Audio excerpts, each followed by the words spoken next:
Hi, everyone. Welcome to another episode in this series on stewardship and generosity called Entrusted.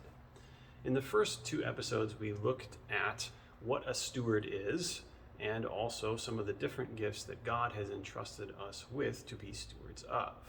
We learned in those first two episodes that God has entrusted us with many and various good gifts, that stewardship is about more than just time, talents, and treasures, but that it encompasses all of life, because all of life is a good gift from God. Today I want to take a look at the how and why of stewardship. So let's begin with the how. How should we steward God's good gifts? In short, we are called to steward God's good gifts with generosity.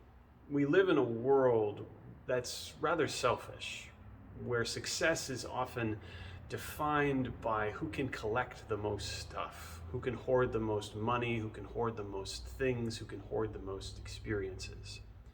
And too often we equate happiness with how big our bank accounts or paychecks are, or how many followers we have on Instagram. And yet this mentality of trying to collect more and more and more just makes us more and more selfish. It doesn't advance or help anyone or anything except ourselves. It makes us turn more and more inward toward ourselves.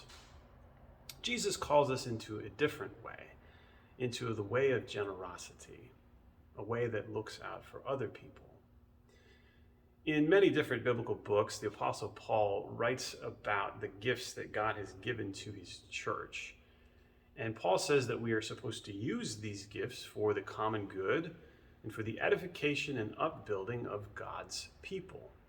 In short, we are to use the gifts that God has given us for others, not for ourselves. God calls us into this different way of being in the world, this way of generosity. He calls us to live a life where we focus less on ourselves and more on those around us. But why? Why in the world should we be generous and not selfish? Why should we steward with generosity? Well, in short, because we follow Jesus. And Jesus is the most generous person of all. Jesus, when he comes to this earth, shows us what generosity looks like. As he sits with people who are on the margins of society, people who are overlooked, people who are underserved.